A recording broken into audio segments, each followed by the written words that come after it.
Louva minha alma ao Senhor. Louva minha alma ao Senhor. Louvarei ao Senhor. Louvarei ao Senhor. Louva minha alma ao Senhor. Louva minha alma ao Senhor.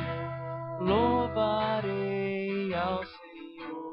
Louvarei Por toda a minha vida cantarei louvores ao meu Deus enquanto eu viver. Por toda a minha vida cantarei louvores ao meu Deus enquanto eu viver. Louva minha alma ao Senhor. Louva minha alma ao Senhor. Louvarei ao Senhor. Louvarei ao Senhor. Louva minha alma ao Senhor. Louva minha alma ao Senhor.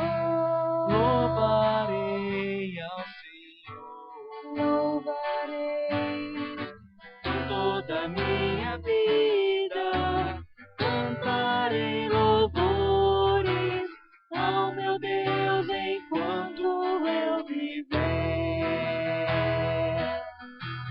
Por toda a minha vida cantarei louvores ao meu Deus enquanto eu viver. Não confiarei em príncipes nem filhos de homens, em quem não há salvação. Não confiarei nem príncipes nem filhos de homens, em quem não há salvação. Aleluia, aleluia, aleluia ao Senhor. Aleluia, aleluia, aleluia ao Senhor. Deus, obrigado por esse momento, obrigado por esse culto. Aceita, ó Pai, o nosso culto mesmo cheio de imperfeições. Inclina o nosso coração a Ti, para que o Senhor possa aceitar, ó Pai, o culto que estamos fazendo. Ser conosco, ser com o pastor, com o pregador, com toda a equipe que está aqui fazendo com que esse culto possa ser transmitido, Pai. Ser conosco em nome de Jesus, amém.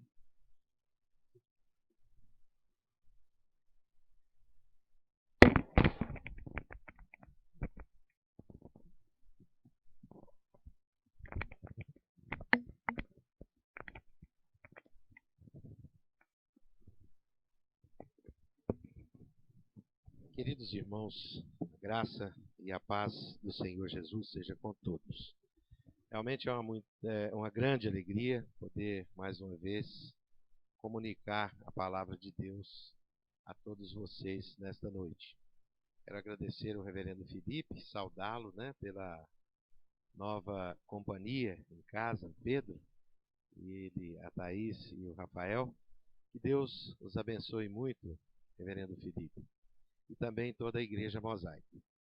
A minha palavra nessa noite está no livro de Atos, no capítulo 2, verso 46 e verso 47, que diz assim: E perseveravam na doutrina dos apóstolos, e partindo o pão em casa, comiam juntos com alegria e singeleza de coração, louvando a Deus e caindo na graça de todo o povo. E todos os dias acrescentava o Senhor à igreja aqueles que se haviam de salvar. Vamos fazer uma breve oração. Amado Deus, nós te rogamos que o Senhor mesmo aplique este texto ao coração da tua igreja. Que, em nome de Jesus, todos que ouvirem esta mensagem sejam transformados para que possamos juntos como igreja fazermos diferença no mundo em que vivemos. Nós te agradecemos, ó Pai, em nome de Jesus. Amém. Queridos irmãos, quais são os obstáculos que a nossa igreja enfrenta hoje dentro de um mundo fechado? Nós estamos há 6 meses de reclusão global, mais de 500 mil de mortos no mundo inteiro, e o quadro parece-nos desesperador. Mas nós já vimos quadros piores na história, como, por exemplo, na Segunda Guerra Mundial, estima-se que 35 milhões de militares foram mortos e mais de 50 milhões de civis. O que é isto diante de 500 mil de mortos? Nós estamos enfrentando momentos difíceis, não resta dúvida. O nosso frágil mundo abriga uma frágil civilização e em curso de colisão irreversível, de encontro aos conflitos, às catástrofes, nós não podemos de maneira nenhuma nos esquivarmos delas. Estamos diante de um mundo em que a religião não pôde, neste quadro de 6 meses, trazer uma cura, uma promessa, um cumprimento. Até onde eu sei, salvo não estiver enganado, não houve nenhum pastor, nenhuma igreja, qualquer pregador que tenha dito: eu decreto a cura. Mesmo assim, diante de catástrofes como estas, a tendência no mundo é que nós nos encontremos com os ascéticos, que são aquelas pessoas que costumam empreender um certo ritual para a cura, para promessas, e a ascensão de pessoas de má índole costuma aumentar em quadros assim dentro da nossa civilização. Ascéticos, católicos, ortodoxos, protestantes, neopentecostais, fetichistas, animistas, nenhum deles puderam com o vírus. Nenhum deus destas crenças se prontificou a curar esta virose letal.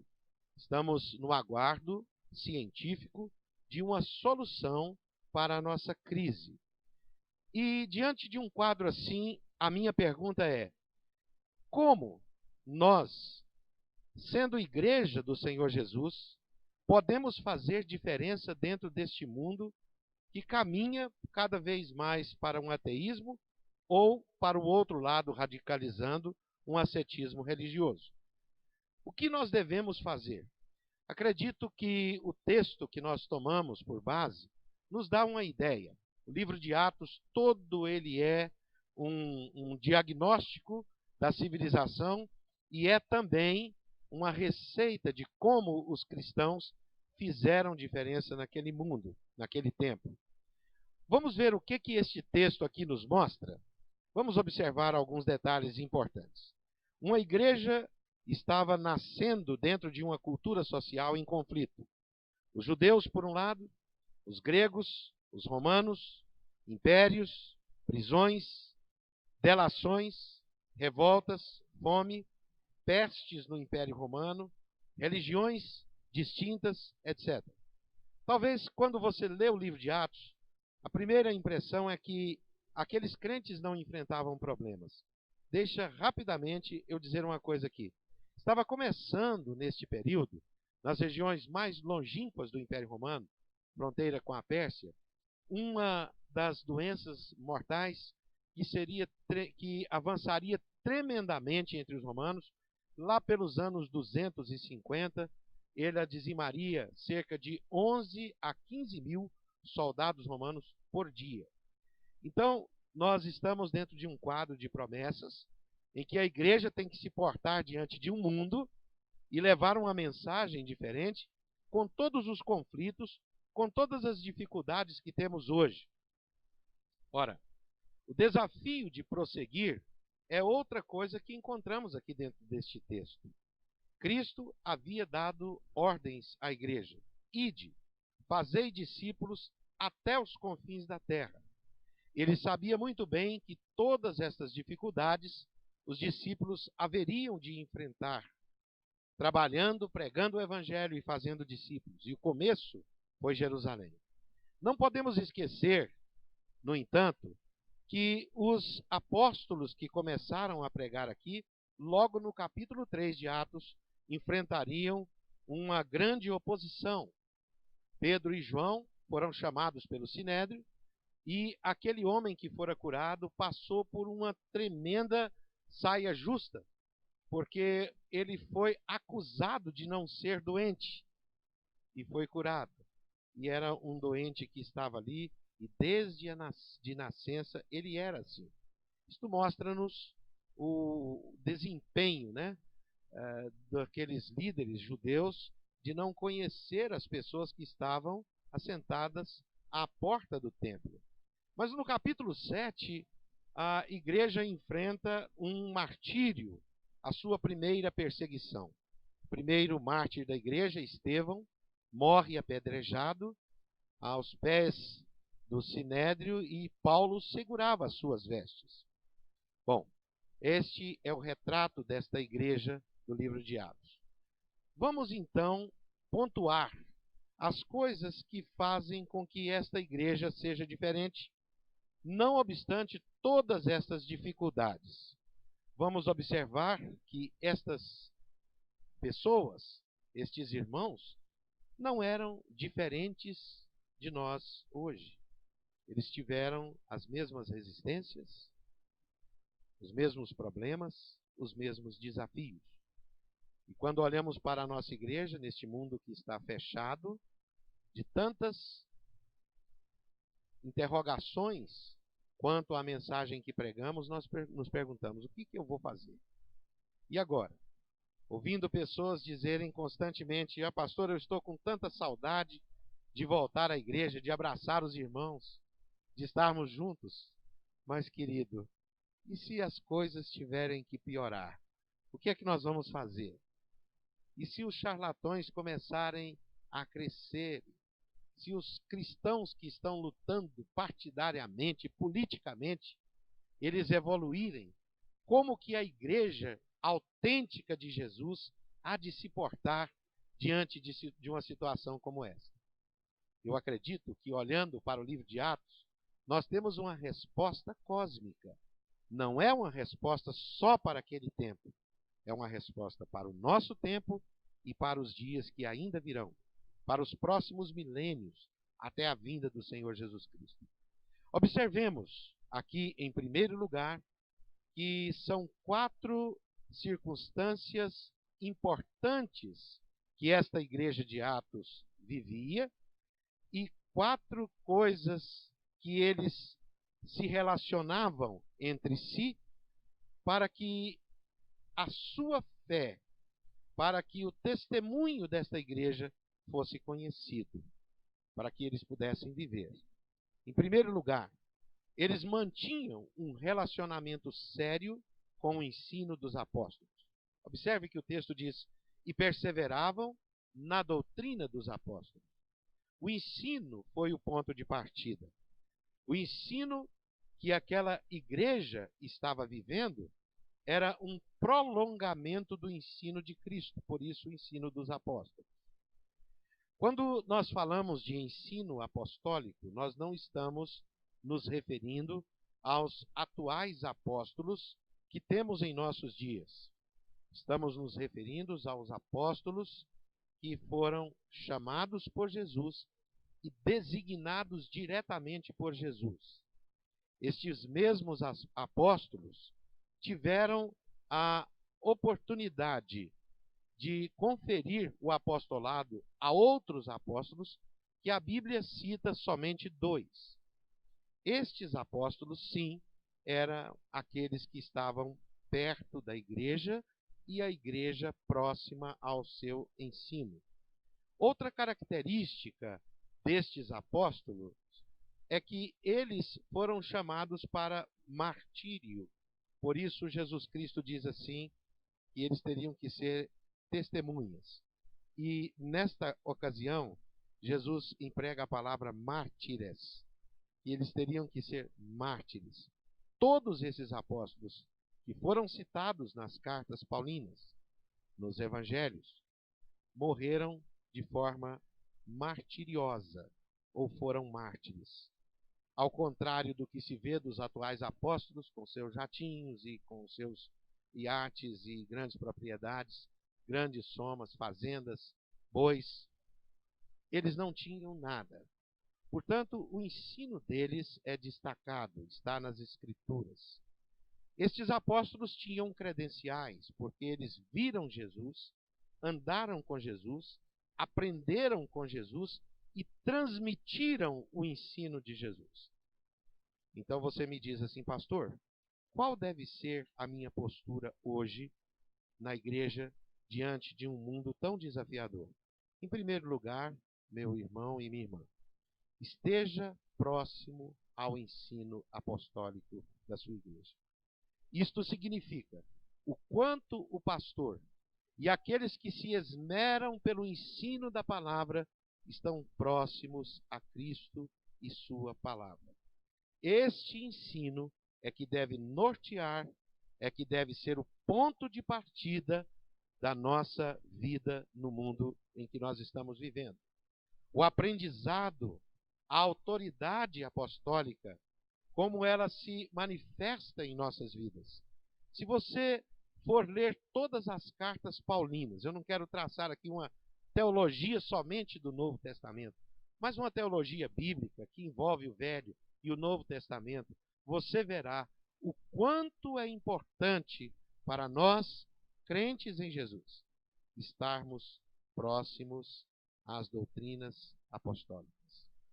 Em segundo lugar, eles mantinham um relacionamento de seriedade uns com os outros.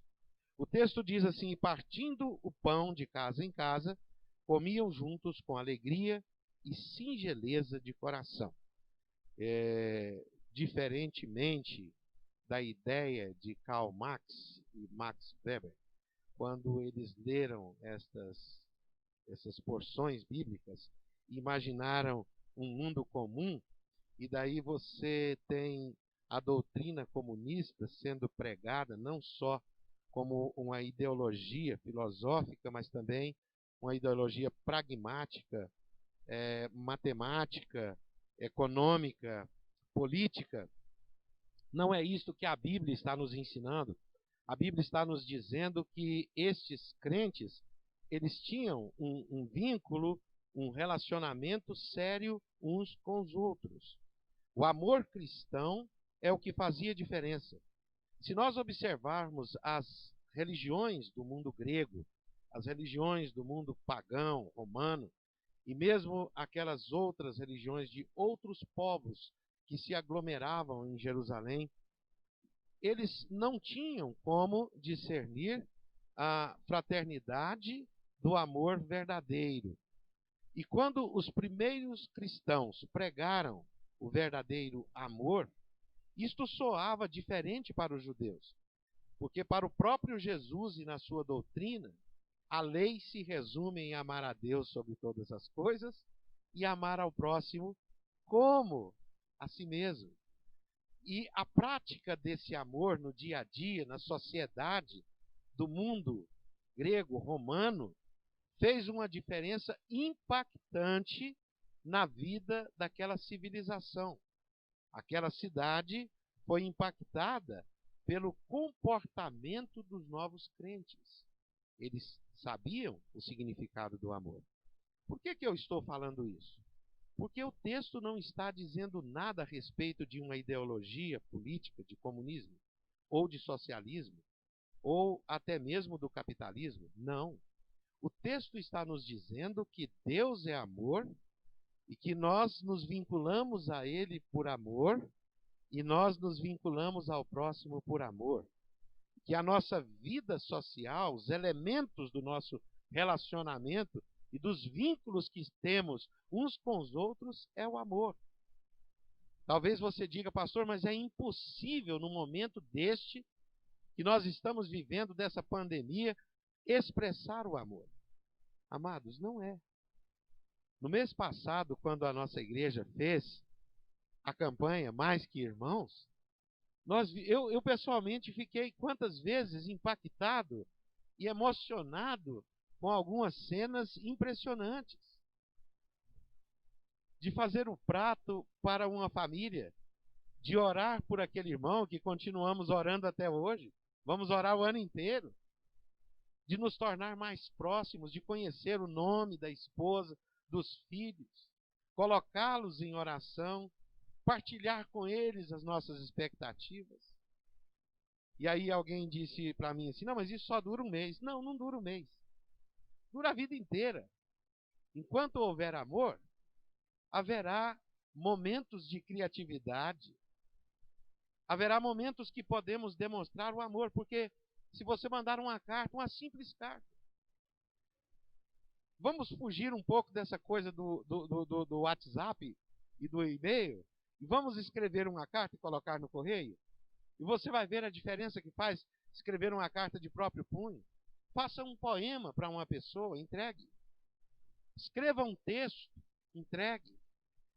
E não precisa ser somente para os crentes, membros da igreja. Mas faz muita diferença os nossos atos na sociedade. Pessoas que amamos. Pensa no seu professor, na sua professora. Líderes que trabalham com você. Talvez você trabalhe numa repartição pública. O seu chefe, um vereador, ou mesmo o prefeito. Mas escreva uma carta. E isto pode fazer toda a diferença, porque a nossa relação é uma relação de verdadeiro amor. É ágape. É o amor de Deus. Em terceiro lugar, eles mantinham um relacionamento sério com Deus. E a Bíblia diz aqui, louvando a Deus. Eles louvavam a Deus. Preste bastante atenção. Voltando para o texto aqui, louvor não é uma música cantada. Louvor aqui não é um momento do culto. Louvor aqui é uma expressão de vida consagrada e transformada verdadeiramente por Jesus. Existe uma substituição de finalidades. Agora, não é mais a finalidade de viver e construir uma casa, adquirir um campo e ter um papel social, uma influência. Não. A nossa finalidade agora é, mesmo que tenhamos essas coisas, nossa finalidade é glorificar o nosso Deus.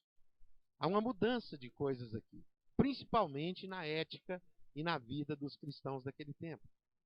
Eles passaram a ter uma liberdade, mas uma liberdade garantida pelo compromisso com Cristo Jesus.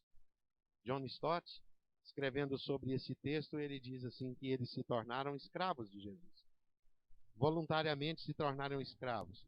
Eu posso ir um pouquinho mais além, dizer o seguinte, não que eu estou indo além do John Stott, não quero fazer isso absolutamente, mas por ênfases teológicas, eu poderia dizer assim, eles foram comprados, foram regenerados, foram transformados, por terem sido escolhidos para serem servos de Jesus. E a palavra servos de Jesus é sermos escravos de Cristo. Isto é uma coisa que você pode dizer assim, eu jamais vou ser um religioso, não quero nem participar dessa igreja que você está pregando, porque eu não quero ser escravo de forma alguma. Essa liberdade que eu tenho, eu jamais quero ser chamado de escravo de Jesus. Pois bem, é isto mesmo que acontece na vida de quem é transformado por Jesus. É aquela capacidade que nós recebemos de poder expressar ao mundo inteiro, dizendo: o meu relacionamento com Deus é muito sério, a ponto de que eu seja chamado de escravo e isto não me incomodar.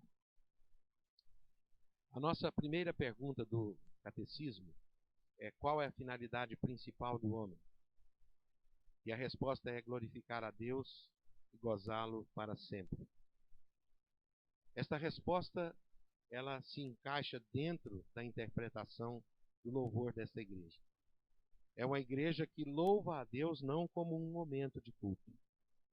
É uma igreja que louva a Deus não como uma poesia ou com uns acordes da música. mas é uma igreja que vai além disso. É uma igreja que louva como um ato cósmico, constante. Eu agora sou de Jesus. Eu agora pertenço a Jesus.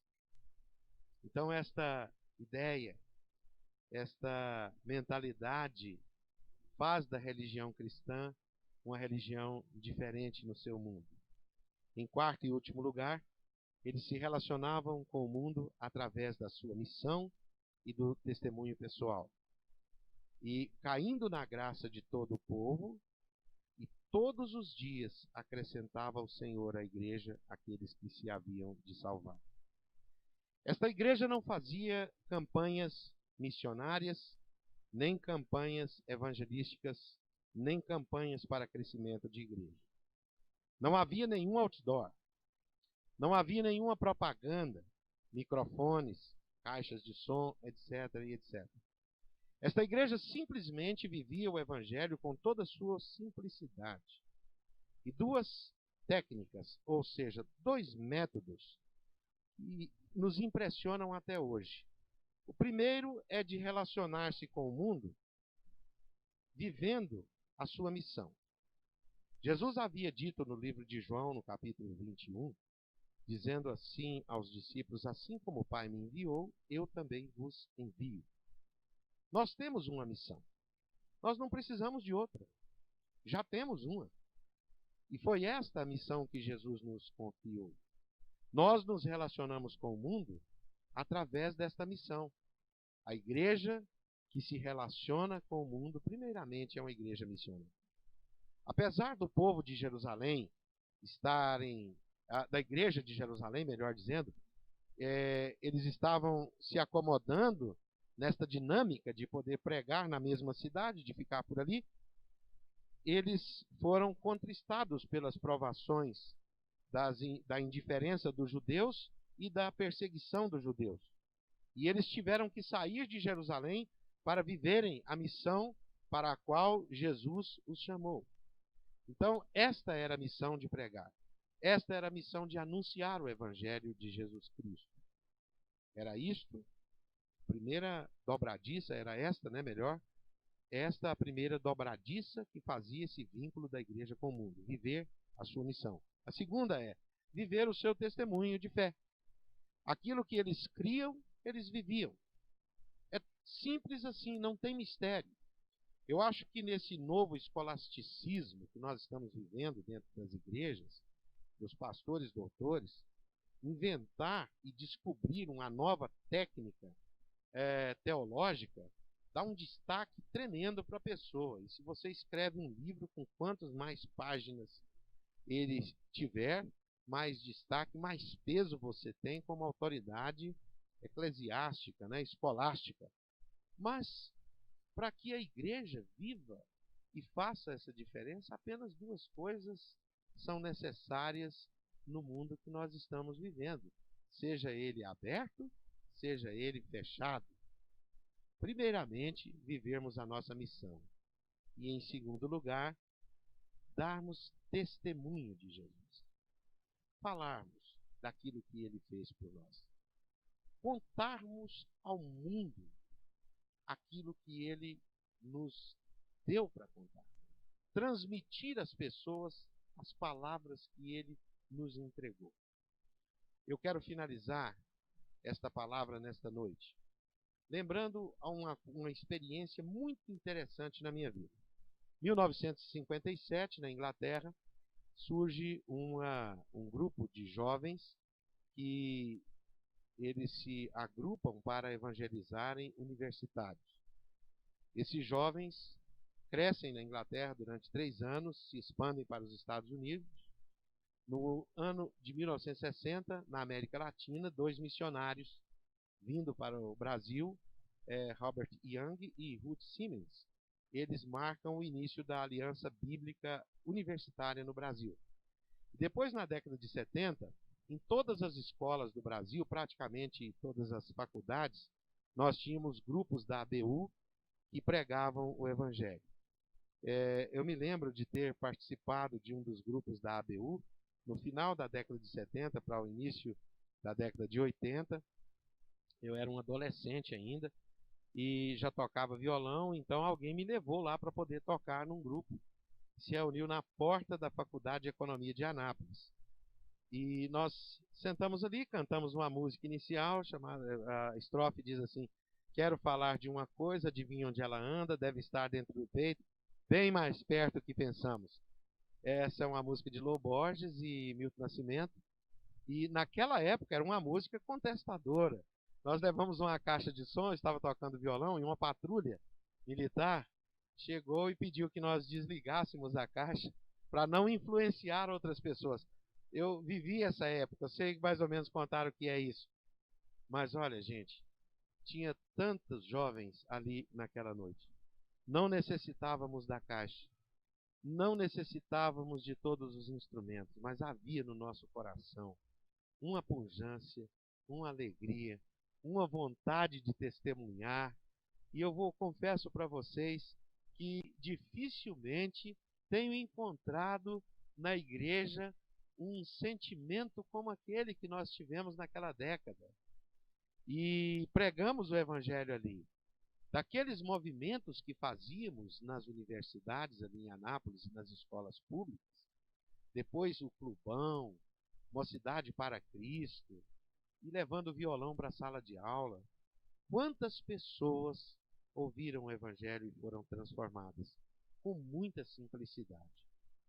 Na década de 90, participando de um congresso da Vinde, em Serra Negra, tive a oportunidade de conversar com o Dr. John Stott, mas de ouvi-lo pregar e na sua pregação citar que havia jovens no Brasil, que naquela época ele chamou de cristãos desengajados, e esta palavra evoluiu depois para desigrejados.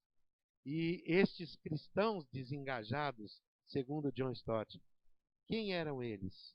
Quais eram os seus princípios? Ele disse, eram princípios simples.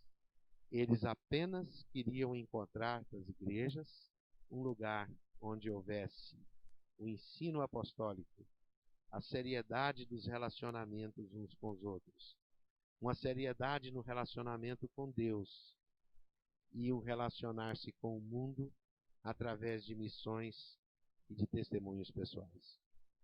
Eu gostaria de deixar essa palavra à igreja para dizer que todo tempo é tempo de sermos assim, de sermos uma igreja viva. Não é porque enfrentamos esta síndrome, esta panaceia, que nós devemos pensar, eu estou triste. Não. Estamos vivos e bem vivos. Estamos realizados e bem realizados. O norte que nos dá a palavra de Deus é seguro. Eu tenho certeza que passando por uma epidemia como esta, por momentos de tribulação e de tristeza, que pode nos chegar e pode nos levar a alcançar índices até maiores do que a Segunda Guerra Mundial. Ainda assim, nós temos o ensino apostólico para estarmos perto. Nós temos uns aos outros para nos relacionarmos de forma criativa. Nós temos uma forma de nos relacionar com Deus com seriedade, com louvor perene. E nós temos uma missão no mundo que envolve a pregação do Evangelho e o nosso testemunho pessoal. Vamos agradecer a Deus por isso. Quero dizer a você nessa noite que para quem você dirigir a palavra, com quem você encontrar, diga, a minha igreja é uma igreja viva. Eu sou um cristão vivo. A palavra de Deus em mim é viva e eficaz. É mais poderosa do que uma espada de 2 gumes que penetra ao ponto de dividir juntas e medulas, alma e espírito. Então, em nome de Jesus, mantenha esta chama acesa, a sua fé sempre viva. Oremos mais uma vez. Pai querido, muito obrigado pela tua palavra. Obrigado, Senhor, pela tua igreja, que é viva. Obrigado, Senhor, pelo momento que o Senhor nos dá no mundo de fazermos diferença dentro deste quadro social. Sustenta a Igreja Mosaica. Sustenta os lares, as famílias.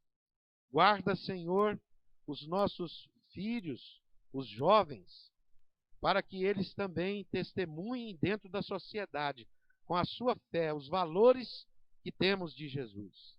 Proteja, Senhor, guardando a igreja de todo mal, inclusive do contágio deste vírus. Nós te rogamos, ó Deus, que assim nós possamos prosseguir como uma igreja viva. E é no nome de Jesus que nós oramos, agradecidos. Amém e amém.